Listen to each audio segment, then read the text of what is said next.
Bato nakakalito. Daming gamot. Merong once a day, merong half a day, merong 2 times a day, merong 3 times a day, merong sa tanghali.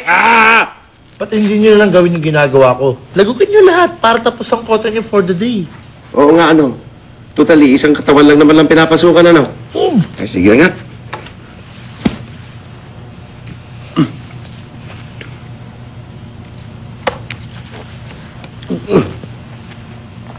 Okay. Sige. Papasok muna ako sa opisina, ha? Yes, boss. Ayusin mo lang to, ha? Yes, boss. Hmm? Okay. Mamaya daw. Boss! Boss! Boss Rick! Boss Rick! Boss! Boss! Boss Rick!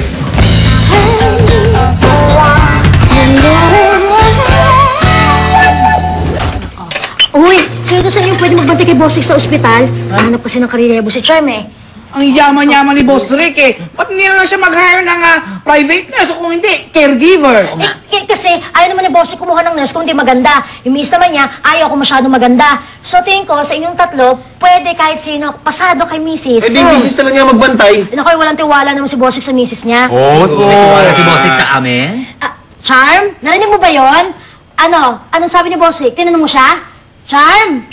So paano na? Ooh, how time flies. I have IT problems to solve. Marami pa ako di-deliver. Alam mo kung tutuusin, ang bata pa talaga ni Boss Rick para magkasakit ng ganyan.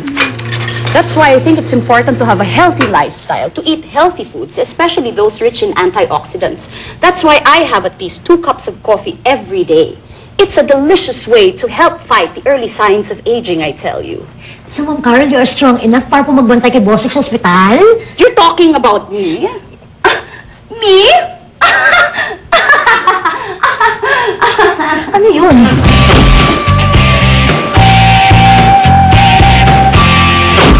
Dapat ikaw na talaga ng Hindi yun eh. Wala man lang kayong magkasama eh. Diba? Charm, what's the meaning of this?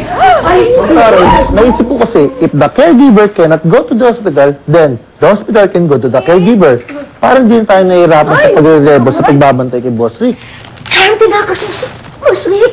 Hindi naman masyado, pero tama-tama, di ba? At least sa tuwing mag-coffee break, pwede na silipin si Boss Rick. At pwede nang dalawin. Sige na, bumili na kayo ng pasalubong para sa may sakit. Nangako ko kay Manang to look after her business today. Excuse me, usually ang pasalubong para sa nagbabantay sa may sakit. Kasi ang may sakit, hindi po pwedeng kumain.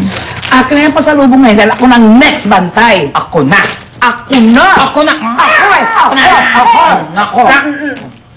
Yan, sige. Sabay na kayo! Bayad!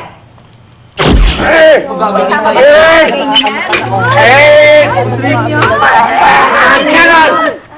Sabihin mo sa mga empleyado ito, wag nila akong istorbohin! Char! Pakibalik nga si Boss Rick sa ospital. Ang sungit-sungit. Thank you!